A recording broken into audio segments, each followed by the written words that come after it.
la mañana en punto. Iniciamos con Impacto BTV Edición Matutino. Soy Andrómeda Díaz. Qué gusto saludarles una vez más para que se mantenga al tanto de todo lo que sucede a nivel nacional y por supuesto también a nivel internacional. Recuerde que estamos en vivo a través del sitio web www.btv.com.hn y de nuestras diferentes frecuencias radiales. Aquí nuestros titulares.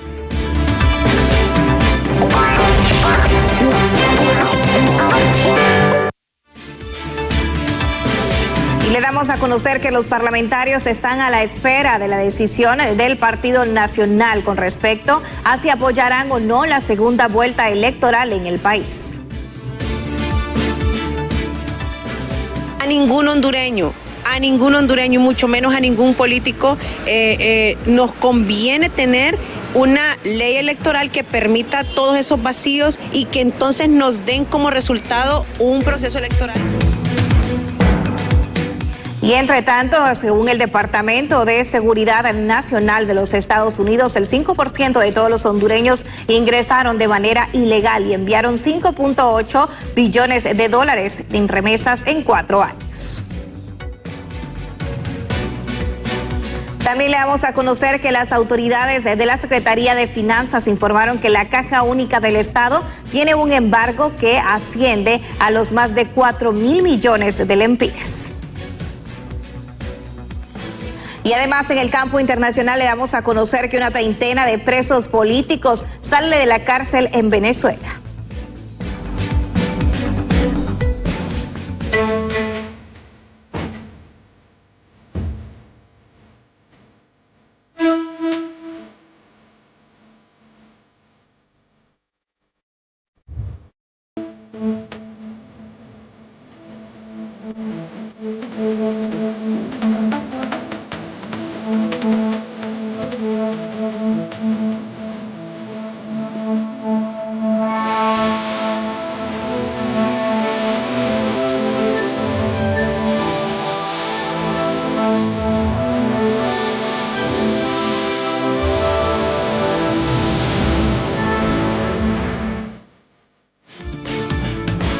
Iniciamos con nuestra agenda informativa y le damos a conocer que diversos sectores políticos han comenzado a cuestionar si el Partido Nacional estaría dispuesto a aprobar reformas electorales como la implementación de la segunda vuelta presidencial, dependiendo de su conveniencia de cara a los próximos procesos de elecciones. La reciente publicación del expresidenciable Salvador Narrala, al afirmar que no habrá segunda vuelta porque el partido de gobierno no le conviene, ha dado un paso de debate político sobre el futuro de la reforma electoral en Honduras. Desde el Partido Nacional desmienten esta postura y mencionan que esto es una necesidad del pueblo y lo que se busca es que no se repita lo sucedido en las elecciones pasadas. No quiero referirme a lo que él dice, yo quiero referirme a lo que nosotros estamos haciendo. Yo soy parte de la comisión electoral, nosotros ya tuvimos encuentros, nosotros ya tenemos una agenda, nosotros entendemos la necesidad de las reformas electorales. A ningún hondureño, y mucho menos a ningún político, nos conviene tener una ley electoral que permita todos esos vacíos y que entonces nos den como resultado un proceso electoral como el que recientemente tuvimos. Para analistas políticos, la resistencia a reformas profundas como la segunda vuelta o la modernización integral del sistema electoral responde más a intereses partidarios que a criterios técnicos, ya que históricamente las cúpulas políticas han mostrado poco interés en impulsar cambios que fortalezcan los mecanismos de control, fiscalización y transparencia. Temas que no están en la agenda de los políticos tradicionales que están acostumbrados a llegar a los puestos haciendo fraudes. Entonces no les interesa modernizar, actualizar los sistemas electorales. Y hay una cosa también que es importante. Una cosa es la reforma electoral y otra cosa es la reforma política. Y eso es fundamental, ¿verdad? Pero tampoco ninguna de esas cosas está en la agenda de la mayor parte de los que controlan el poder en Honduras. Mientras desde Libertad y Refundación aseguran, el debate sobre la segunda vuelta no debe convertirse en una propuesta simbólica, porque sí existe voluntad real de impulsar la reforma. Debe aprobarse con el tiempo suficiente para ser implementada técnica y jurídicamente en el próximo proceso electoral. Es que así lo piensan algunos, conveniencias, dependiendo de cada criterio que exista. Espero que el Partido Nacional no esté aquí como tratando de engañar al pueblo hondureño, porque eso es lo que hacen. Después ahogan los temas. Después los temas quedan en el aire y el pueblo hondureño sigue pidiendo reformas electorales estructurales para no tener estos grandes problemas que cada vez que vienen unas elecciones es un gran conflicto. En medio de posiciones encontradas, el debate sobre la segunda vuelta vuelve a evidenciar que las reformas electorales en Honduras siguen atrapadas entre intereses políticos y exigencias de legitimidad democrática. En cámara de Marvin Andino, les informó José Luis Castellanos. Y siempre en temas políticos, un grupo de diputados del Partido Libertad y Refundación estarían preparando la creación de un nuevo movimiento interno con el objetivo de participar en las próximas elecciones primarias y postular a su propio candidato dentro de esta estructura partidaria. Compañeros diputados, hemos estado dialogando al respecto. Empezamos un nuevo proceso de dialogar, de escuchar a las bases y por supuesto con alcaldes, alcaldesas, y ahora este fin de semana estamos ya listos para empezar a visitar departamentos y comenzar más a fondo con este proyecto que le va a dar todavía un dinamismo mayor a Libre. No es una división, al contrario, es fortalecimiento y obviamente es dinamizar la democracia siempre a lo interno.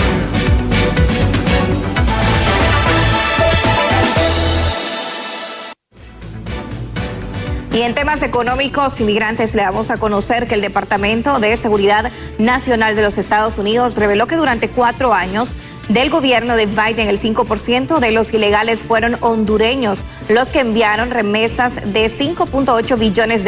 La migración ilegal masiva está socavando la prosperidad económica de Estados Unidos, manifiesta el Departamento de Seguridad Nacional. 4 años desastrosos de fronteras abiertas bajo la administración de Biden permitieron que el 5% de todos los hondureños ingresaran ilegalmente a nuestro país. Muchos de estos hondureños enviaban remesas a las casas, lo que representa el 27% de la economía hondureña y le quita $5.8 mil millones al pueblo estadounidense. Bajo el firme liderazgo de Trump y también de la secretaria Kristi Noem, estamos poniendo fin a esto y garantizando que la prosperidad de nuestra nación sea prioridad, ha manifestado a través de la red social X el Departamento de Seguridad Nacional. Y es que justamente ante esta situación también el ex canciller de la República, Eduardo Enrique Reina, se ha pronunciado al respecto de esta situación y lo posteado por parte del Departamento de Seguridad Nacional, donde asegura que las hondureñas y los hondureños en Estados Unidos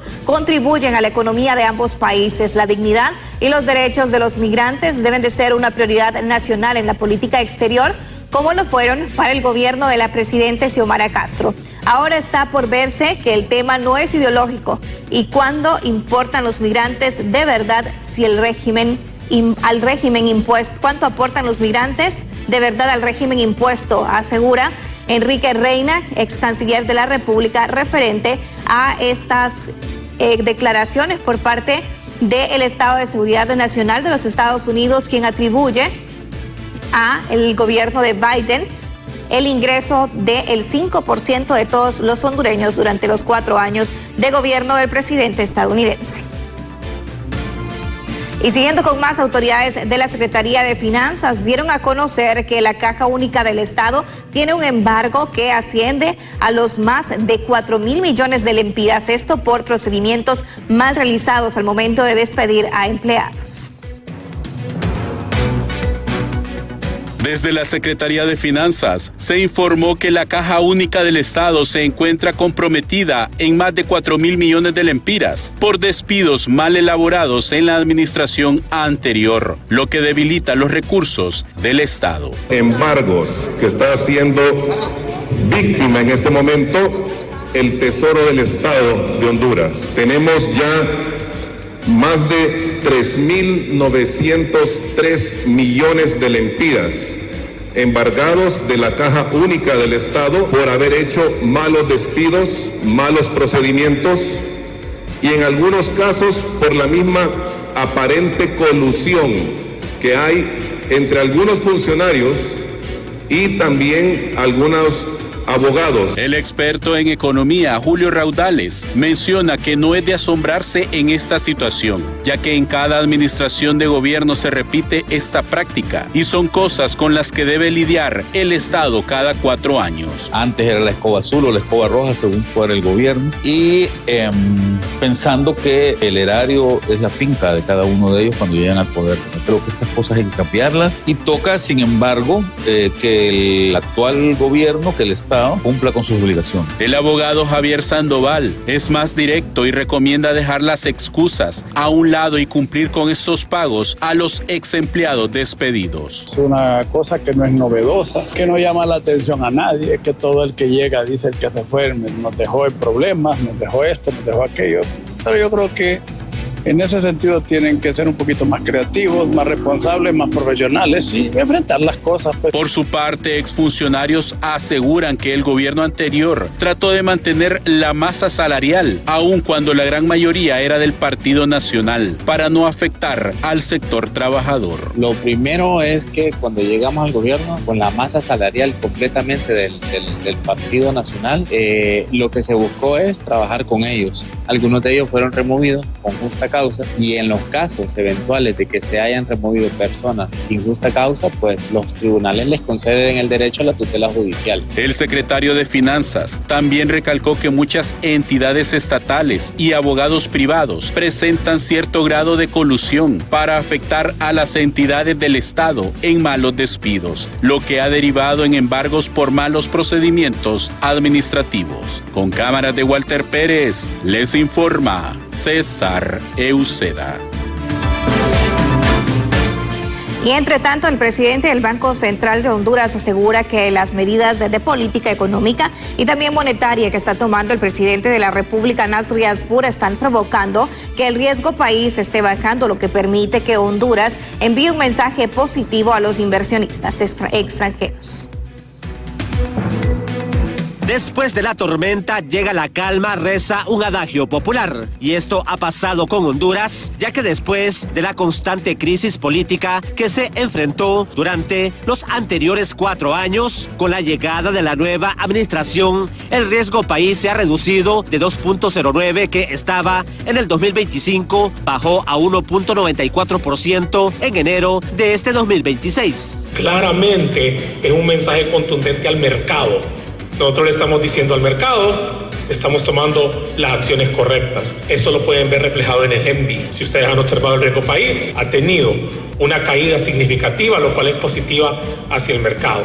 El riesgo país es uno de los principales indicadores macroeconómicos que toman en cuenta los inversionistas extranjeros para colocar sus capitales en otros países. Los economistas aseguran que la reducción de este indicador refleja que la incertidumbre política que existía en el país ya ha desaparecido. Las calificadoras de riesgo más importantes nos están señalando que el riesgo país de Honduras está mejorando. Significa que estamos por el buen camino, que está desapareciendo esa incertidumbre económica que había sido provocada por la situación política, que el país se está estabilizando, que se está recuperando la institucionalidad. Por su parte, los empresarios aseguran que el nuevo gobierno tiene el gran reto de enviar un mensaje positivo para los inversionistas a nivel local e internacional, para evitar que más empresas se vayan del país, como sucedió en la administración de la presidenta Xiomara Castro. El gobierno actual, encabezado por el presidente Tito Afura, tiene la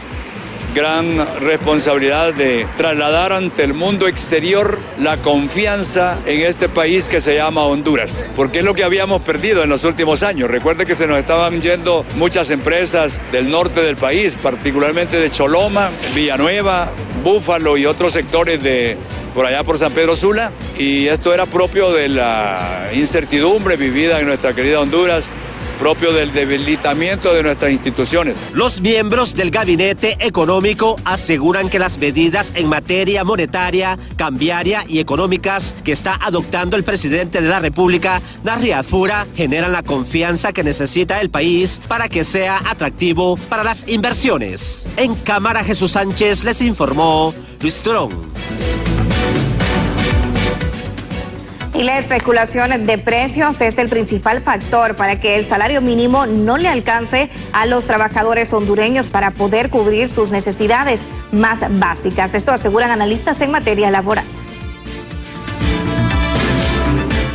Del mes de diciembre del 2025 a enero del 2026, al menos unos 50 productos de la canasta básica y accesorios reflejaron aumentos en sus precios, en mayor parte debido a los especuladores. Los analistas aseguran que la especulación es un grave problema que existe en el país. Porque usted ve que en otros países, aunque pagan menos dinero nominalmente, a la gente le ajusta. No vamos a decir que están en la divina gloria ni nada que se le parezca, pero tienen mejores condiciones que las nuestras. Entonces algo hay que revisar al respecto, porque no puede ser que ganando menos la gente pueda subsistir y aquí ganando más nunca ajuste el salario. Los economistas aseguran que cuando la prestación de los servicios esenciales que el Estado debe proporcionarle a la población son pésimos, esto provoca un incremento en los gastos de bolsillo de las familias. Por ejemplo, cuando usted dice a la gente, bueno, voy a cita con el médico al hospital o al seguro social, pero yo sé que tengo que comprar medicamentos porque los medicamentos no están, o los que me dan no tienen la calidad de los que requiero, por lo tanto voy a ir con la receta a comprar. Cuando una familia de clase media, ¿cuánto invierte en términos de educación? Porque el sistema de educación pública no tiene las condiciones de calidad que las familias esperan. ¿Cuánto invierten los hondureños en temas de seguridad? ¿O cuánto invertimos en temas de seguridad? Porque los sistemas de seguridad estatales no funcionan. Los defensores de los derechos de los consumidores son del criterio que para frenar las especulaciones en los precios de los productos, bienes y servicios, el gobierno debería llegar a acuerdos con las empresas para crear una estabilidad de precios. Hay algunas iniciativas que se pueden proponer. En primer lugar, el pacto de la estabilidad, pero la estabilidad de precios no puede generarse vía decreto de establecer un congelamiento de precios, sino que se debería de establecer con las empresas, con las MIPYMES, un ajuste al salario mínimo abrazado a beneficios fiscales. Por ejemplo, toda empresa que una vez hecho el ajuste al salario mínimo no le incremente a los precios, darle algunas rebajas en el pago de impuestos o algunos beneficios, sobre todo en el pago de la tarifa de la energía eléctrica, sobre todo a las MIPYMES que producen comida. La devaluación del empira, la baja producción nacional, sumado a la especulación de precios, son factores que inciden para que un salario mínimo sea insuficiente para que los trabajadores hondureños no puedan satisfacer sus necesidades más básicas, aseguran los analistas en materia laboral. En cámara, Jesús Sánchez les informó Luis Torón.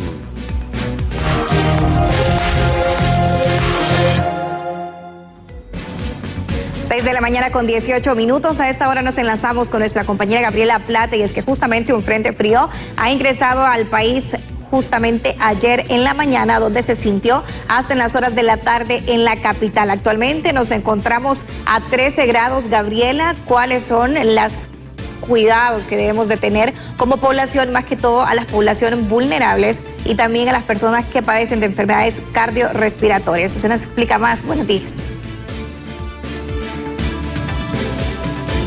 Muy buenos días, Andrómeda, y muy buenos días a toda la población que ya nos sintoniza. Como usted lo ha informado, como ya ha ingresado al país en las últimas horas este frente frío, es importante poder exhortar a toda la población hondureña a tener cuidados, principalmente aquellos que sufren alguna enfermedad respiratoria. Nosotros nos encontramos ubicados desde el Instituto Nacional Cardiopulmonar. Como pueden observar ustedes, pues ya vienen los pacientes listos para poder recibir todas estas atenciones. Hola, muy buenos días, mi estimado. ¿Cuál es su nombre? Adán Salgado. Buenos días, Adán. ¿Es primera vez que usted visita aquí o ya viene con mucha anterioridad? Tengo citas y a reclamar medicamentos. Cuénteme, ¿qué recomendación le daría usted a las personas que, bueno, por lo general sufren de estas enfermedades respiratorias ante estas bajas temperaturas? Todo, que se cuiden, que se abriguen bien y llevar el medicamento adecuado. Tomar el medicamento puntual y cuando, desgraciadamente, cuando no hay medicamento, aquí en los hospitales hay que comprarlo. Cuénteme, ¿cuál es el medicamento que por lo general no se lo logran entregar de forma integral a usted? Por lo general, ahorita no me están entregando medicamentos porque vine el 14 de enero, me dijeron que no había. Vine ahora el 12 de febrero, tampoco no hay.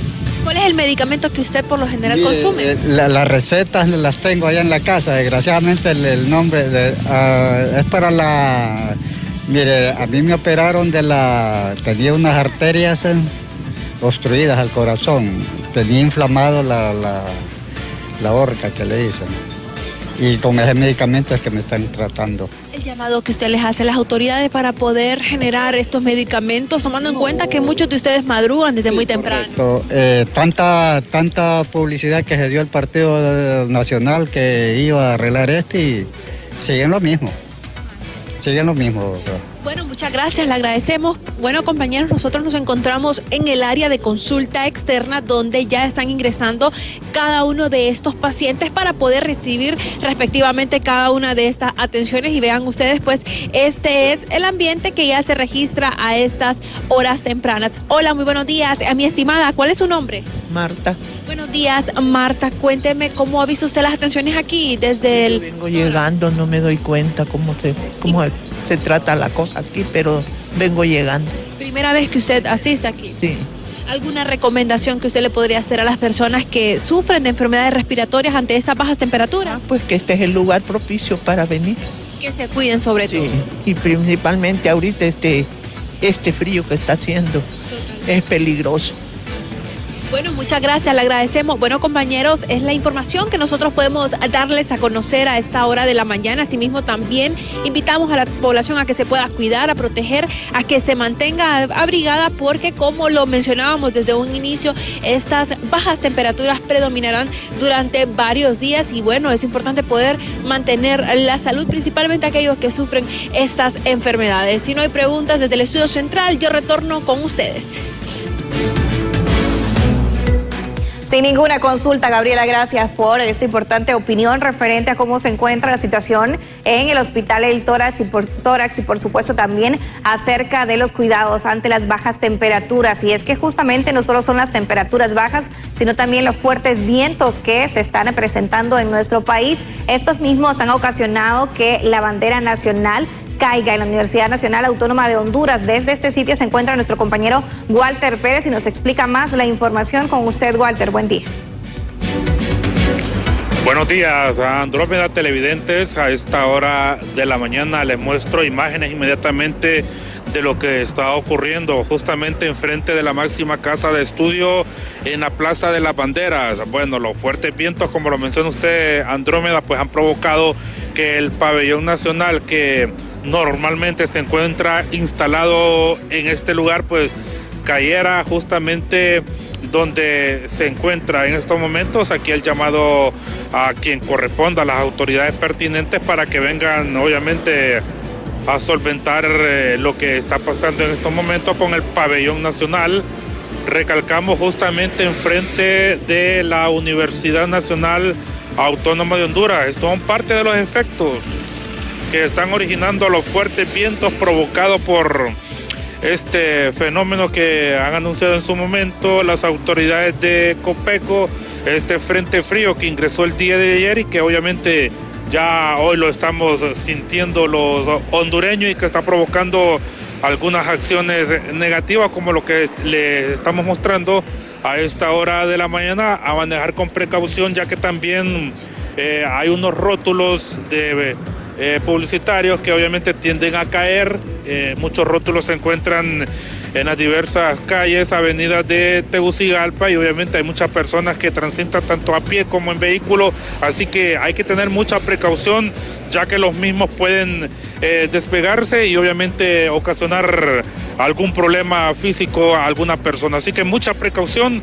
Recalcamos una vez más a las autoridades pertinentes, a quien corresponda venir a solventar la situación, lo que está pasando con el pabellón nacional frente a la Universidad Nacional Autónoma de Honduras, justamente donde se encuentra la imagen de la Virgen de Suyapa, ya que los fuertes vientos que está provocando este frente frío, está ocasionando múltiples acciones negativas y entre ellas pues que se cayera el pabellón nacional. Parte del reporte, compañeros, a esta hora de la mañana, muy fría, un tráfico pues por los momentos libre, despegado por lo que es el sector del Boulevard Suyapa. Pues retornamos con ustedes si no hay consulta. Buenos días.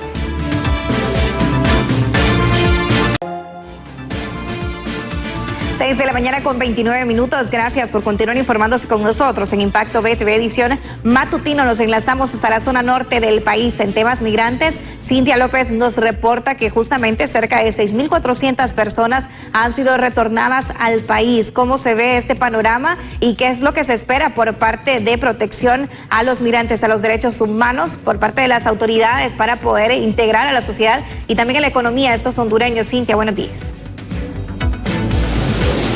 Así, buenos días, Andrómeda. Como lo señala, a mi lado se encuentra el abogado Ilish Cornejo, asesor en temas migratorios, para tratar precisamente este tema de las deportaciones o los hondureños que han sido retornados este año. Supera ya la cifra de 6.400 personas. Buenos días, Cintia. Un saludo a los amigos y amigas televidentes de BTV en este día. En efecto, hasta el 16 de febrero ya son 6.400 compatriotas los que han retornado al país. Esta es una cifra muy preocupante porque hacemos un comparativo en relación al año pasado. El primer trimestre, hasta el 12 de marzo del año pasado, solo habían retornado al país 4.500 personas. Y hasta el 16 de febrero de este año han retornado 6.400 personas.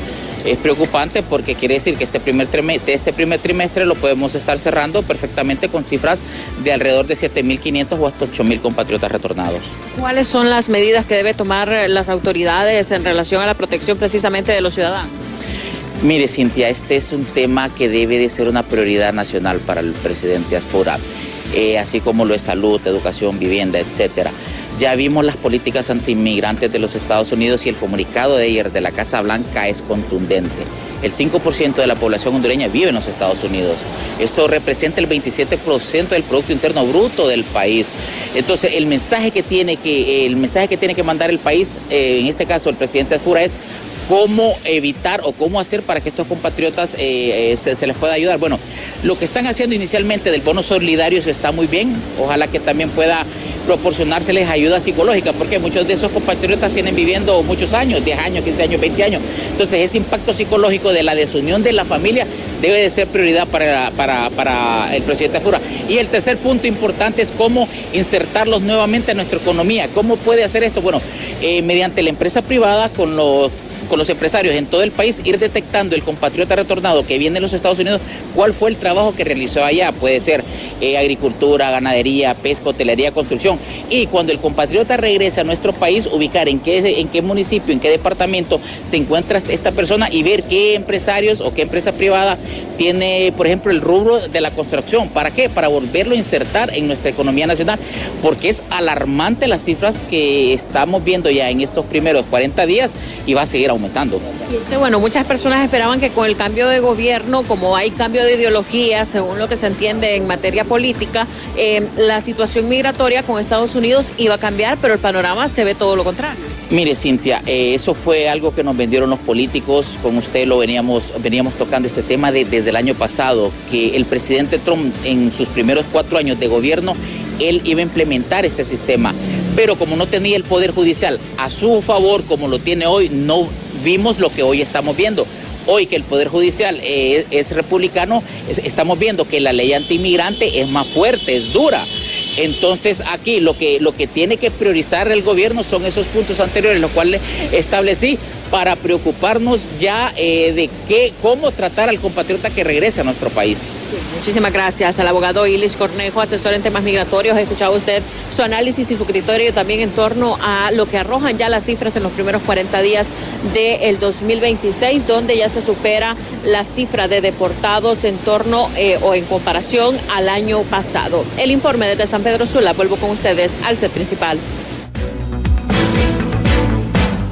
Gracias, Cintia, por esa importante información en temas migratorios en el país referente a estos más de 6.400 hondureños que ya han sido retornados a Honduras. Pero continuando con más informaciones le vamos a conocer en sucesos, justamente que este domingo en horas de la noche fue encontrado el cuerpo sin vida de Valeria Alvarado, una joven estudiante de medicina que permaneció desaparecida durante una semana tras ser raptada en el Progreso Lloro. Hasta el momento, las autoridades continúan con las investigaciones y han arrestado a 2 sujetos sospechosos de este crimen.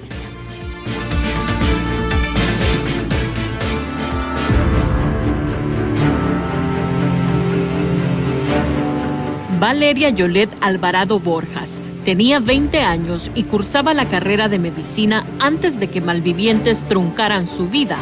El domingo 15 de febrero salió de su casa en el Progreso Lloro a caminar a un campo cercano cuando fue privada de su libertad. Una semana después, encontraron su cuerpo en avanzado estado de descomposición en las cañeras de San Manuel Cortés. Horas más tarde, la Policía Nacional arrestó a 2 hombres acusados del atroz crimen contra la joven, que era hija de un gerente de la municipalidad progreseña. Los imputados son ligados a varios casos de violación y secuestro, según las autoridades. Podemos decir que se trata de miembros de la Mara Salvatrucha que operan de esta forma.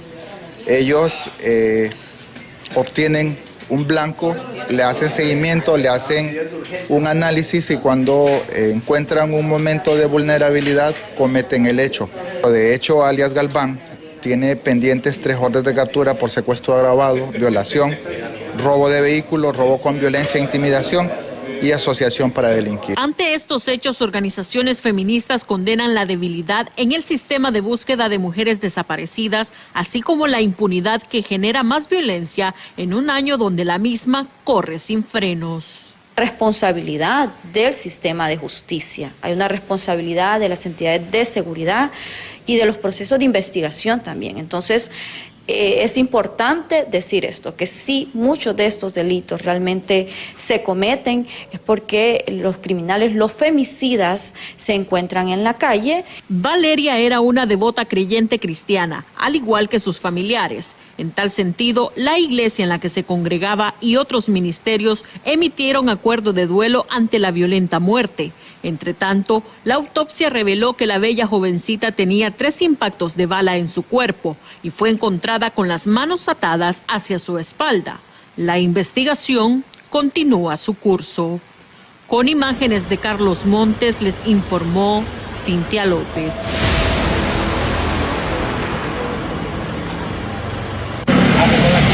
Y justamente bajo unas lluvias o bajo repentinas lluvias fue sepultada la tarde de ayer la joven estudiante de medicina Valeria Alvarado, quien fue encontrada asesinada luego de estar desaparecida durante una semana. Familiares y amigos le dieron cristiana sepultura en el cementerio en la ciudad natal del Progreso Lloro.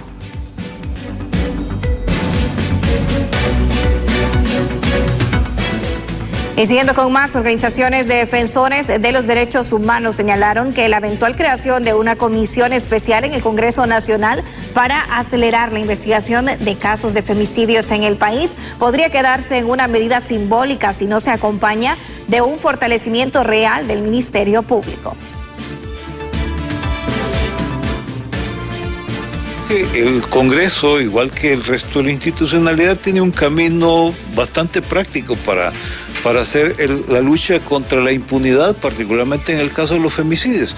Tiene que reforzar las capacidades de trabajo, las capacidades de investigación, de seguimiento y de judicialización que tiene el Ministerio Público, que tienen los equipos de investigación auxiliares del Ministerio Público, particularmente medicina forense, pero también la Dirección de Investigación, y eso hace parte del trabajo de fortalecimiento y de dar respuesta a la ciudadanía. Crear una comisión para investigar, yo creo que es una redundancia. Y siempre en este tema, sociólogos alertan a las autoridades policiales y también demandan mayor respuesta a través de políticas públicas sobre la muerte violenta de mujeres, cuyas cifras sobrepasa las 30 en lo que va de este año 2026. La violencia no se origina con un gobierno ni va a terminar con un gobierno, es un problema de Estado. como problema de Estado debería tener la elaboración correcta de políticas públicas. Vivimos 4 años en un estado de excepción, ¿para qué? A estas alturas todavía lo sigo preguntando, ¿verdad? ¿Qué contribuyó el estado de excepción por 4 años? No contribuyó absolutamente en nada más que en retirar ciertos derechos que tenemos todos como ciudadanos. El reto de este nuevo gobierno es generar una política pública concentrada en lo que es verdaderamente prioritario. Sin embargo, les hago la pregunta a ustedes, ¿cuántos han escuchado que la prioridad número 1 del país es atacar la violencia? No es la prioridad número 1. Están hablando de cualquier cosa menos de atacar la violencia. Entonces, como ciudadanía, creo que tenemos la obligación y el deber de visibilizar que en este momento todos estamos sujetos a ser víctimas de algún espacio violento, porque nadie me va a decir que no, que todos salimos en la mañana de la casa, pero nadie sabe quién va a regresar ni cómo va a regresar. Y siempre en temas de seguridad, la extorsión no solo asfixia, mata. En los últimos 24 años, el sector transporte ha desembolsado más de 19.000 millones de lempiras para poder operar bajo amenazas en uno de los momentos económicos más devastadores que enfrenta Honduras. La extorsión en Honduras es un cáncer imparable. Se alimenta del miedo, amenazas de muerte, atentados y asesinatos que han cobrado la vida de conductores, ayudantes y empresarios del rubro. Comerciantes y transportistas, grandes y pequeños, han pagado más de 19.000 millones de lempiras en los últimos 24 años para poder operar y sobrevivir. El año 2025 el sector transporte a nivel nacional pagó 450 millones de extorsión. Escúchenlo bien. Hemos pagado 19.200 millones de extorsión en los últimos 24 años. Una cifra que da miedo hasta mencionarla. Más que se suma que el sector transporte ha pagado desde que inició la tasa de seguridad. Escúchenlo bien. Hemos pagado casi 600 millones. Hemos aportado para la seguridad, la cual todavía no ha disminuido la extorsión. ¿A nivel nacional estos datos? Estos datos a nivel nacional. Durante más de 2 décadas, miles de familias han tenido que someterse al cobro ilegal impuesto por estructuras criminales que, según denuncian, operan con audacia frente a la ineficiencia de las autoridades. Ni siquiera el estado de excepción logró frenar el avance de estas redes, que han demostrado capacidad de adaptación y poder territorial. Valdría la pena que ya de una vez por todas nos digan si hay capacidades para poder detener este influjo negativo, delictivo, criminal que se está dando, porque esto lo que hace es que la gente pierda la confianza. Óigame, si hasta la chiclera paga extorsión, pues. Mientras tanto, la economía se resiente, rutas paralizadas, incremento en el pasaje, cierre de pequeños negocios y pérdida de empleos son parte del impacto colateral de este delito que sigue golpeando el bolsillo de los hondureños. El delito de extorsión debe considerarse un delito de orden público, es decir, que no requiera de una denuncia para ser perseguido y que puedan actuar de oficio de las autoridades. Es por eso que nosotros estamos solicitando también que, además de implementar tecnología, se refuerce con el cambio del marco jurídico y tener un equipo de reacción inmediata. Ante la presión social, la Policía Nacional promete resultados en los próximos días y asegura preparar acciones contundentes contra estas estructuras. Muchas veces uno de los principales problemas es que hagamos procesos reactivos y nos hemos dado el tiempo para darle seguimiento a personas que están involucradas en este tema y muy seguramente en los próximos días ustedes van a ver sendas operaciones en ese sentido. Eso va a causar mucha satisfacción al país, pero debemos de atacar el nodo, debemos de atacar lo que sostiene la extorsión, debemos de encontrar el centro de gravedad. Sin embargo, distintos sectores advierten que sin un verdadero blindaje jurídico acompañado de estrategias modernas y una operatividad efectiva, el combate seguirá siendo insuficiente. Denuncian que muchos capturados recuperan su libertad y pocos enfrentan condenas ejemplares. Con imágenes de Elvis Zambrano, les informó Walter Pérez.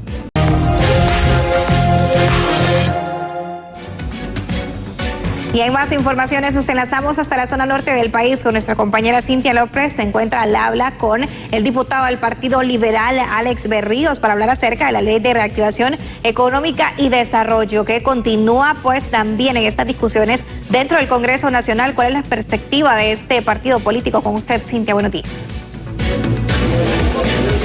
Así es, Andrómeda, buenos días. Como bien lo señala, a mi lado se encuentra el diputado Alex Berríos para hablar precisamente sobre este tema que ha generado ya 2 debates en el Congreso Nacional y va ya por el tercero. ¿Cómo avanza este proyecto de ley y a su criterio cree que se llegue a aprobar? Bueno, a mi criterio me parece que avanza demasiado rápido, siendo un tema tan delicado. Considero que deberíamos de tomar un poco más de tiempo para analizar esta propuesta de ley que ha mandado el Poder Ejecutivo. El día de ayer escuché al ministro Hércules hablando de que este tema de la Ley de Reactivación Fiscal y Desarrollo Humano no se trataba de una emergencia, sino que era una ley común. Entonces, si no se trata de una emergencia, no veo cuál es la celeridad para poder tener que conversar este tema. Creo que hay temas mucho más importantes y de emergencia que podemos tratar, como ser el tema de la seguridad.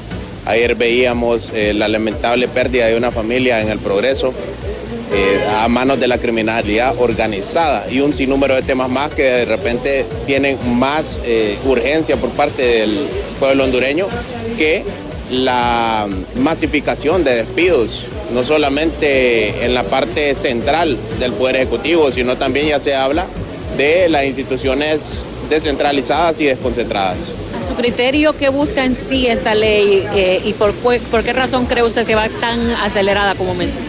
Mire, realmente que hemos leído y hemos escuchado que muchas veces las peores cosas en el mundo se han llevado a cabo con buenas intenciones. No dudamos de que pueda tener buenas intenciones el gobierno central en eficientar lo que es de repente el funcionamiento laboral de las personas que están en el servicio civil, sino también poder acelerar y maximizar los recursos a la hora de pagar las indemnizaciones laborales. Sin embargo, considero que vale la pena estudiarlo y sobre todo quién va a supervisar todo este proceso, porque este proceso no puede quedar a la mano simple y sencillamente del Poder Ejecutivo con un poder total para poder despedir, para poder consignar indemnizaciones sociales a los trabajadores. Básicamente esto vendría a impactar no solamente al acceso a la justicia de los trabajadores, sino a la legítima defensa y también convenios internacionales que tenemos con la Organización Internacional del Trabajo y la Convención Americana de Derechos Humanos. ¿Cree que se llegue a aprobar la ley? Mire, la verdad que pareciera que tiene bastante voluntad y urgencia en aprobar este tema, que el ministro Hércules dice que no es una emergencia, que no es una urgencia. Ustedes pueden ver y analizarlo y sacar sus propias conclusiones. Realmente que en un par de semanas ya pasó el segundo debate y ya tiene un dictamen favorable y ahora vamos al tercer debate. Por lo tanto, creo que la urgencia y la emergencia es obvia. Solo preguntémonos por qué el Poder Ejecutivo, que es quien tiene las facultades de declarar emergencias, no lo hace. Quizás porque no quiere asumir esa responsabilidad política de correr ese montón de trabajadores, lo cual yo llamo una masacre laboral. Muchísimas gracias al abogado Alex Berríos, diputado del Congreso Nacional por parte del Partido Liberal. Escucha usted su criterio en torno a este tema. La información, compañeros, desde la zona norte del país. Vuelvo con ustedes al set principal. Gracias, Cintia, por esta información, y entre tanto nos enlazamos hasta un punto de la capital con el periodista Walter Pérez, y es que justamente la muerte violenta de mujeres ha incrementado de manera exorbitante en nuestro país, lo que preocupa a defensores de los derechos humanos y los derechos de las mujeres. Usted nos explica más este panorama, Walter. Buenos días. Buenos días nuevamente, compañeros. Bueno, y a raíz de este espiral de violencia que tiene que ver con las mujeres en el país, el caso último que pasó recientemente con esta joven estudiante de medicina, donde las mismas autoridades han calificado a los responsables como sociópatas. Me encuentro con don Hugo Maldonado, quien es presidente del CODE. Escuchemos a continuación quien se refiere al respecto. Hay que hacer campañas de concienciación a nivel de la familia hondureña para que estos sociópatas no sigan teniendo ese escenario criminal o esa ansiedad de estar detrás de las damas en el país. Honduras no puede seguir en esto. Aquí tenemos una salud mental bastante deteriorada a nivel del país y tenemos que ver cómo contrarrestamos esta ola de violencia contra mujeres. Imagínense, anoche un individuo aquí en Curarén llegó de una señora de 55 años que iba en su carrito con su hijo. La quiso le hizo propuestas indecentes al abuso sexual y entre ella y su niño no se dejaron y terminó muriendo la señora, siendo asesinada por el individuo, y el muchacho en este momento está debatiendo entre la vida y la muerte aquí en uno de los hospitales de la capital. Si actúan los sociópatas, don Hugo, le hago la consulta referente a lo que pasó con estudiantes de medicina. Allá en Progreso, por ejemplo, así pasa en el país. Nos obsesionamos por una persona y queremos que esa persona sea mía y nadie de nadie más, porque si no es mía, entonces realmente hay cosas que tenemos que concienciar a la familia hondureña para que no se sigan dando estos escenarios de violencia extrema contra la mujer. Y el papel de las autoridades también. Precisamente, es que la concienciación no solo viene de los grupos de sociedad civil, sino de las autoridades, de los grupos de mujeres, etcétera, porque aquí el riesgo es contra la mujer. Las muertes son contra la mujer, feminicidios es contra la mujer, los cuales debemos de luchar por bajar esos índices de violencia, y hay que acompañar a la Secretaría de Seguridad, hay que acompañar a la Policía Militar, hay que acompañar a todos los sectores para contrarrestar este tipo de violencia. Muchas gracias. El presidente del CODE, Hugo Maldonado, referente a este espiral de violencia que prácticamente mantiene en acecho a las mujeres en el país. Mi reporte, compañeros, con ustedes. Gracias, Walter, por esta importante opinión referente a la situación que está embargando la inseguridad en nuestro país y sobre todo que está atacando a las mujeres en Honduras. Para conocer más al respecto de qué acciones se deben tomar desde el Congreso Nacional o se pretenden tomar desde el Congreso Nacional y también las exigencias por parte de grupos feministas en Diálogo de Impacto en Hola Honduras, usted lo va a poder observar y así opinar también a través de las redes sociales. Ya está más que preparada la licenciada Emma Calderón al habla con sus entrevistadas expertas en estos temas. Tenga un excelente día y continúe con nuestra programación.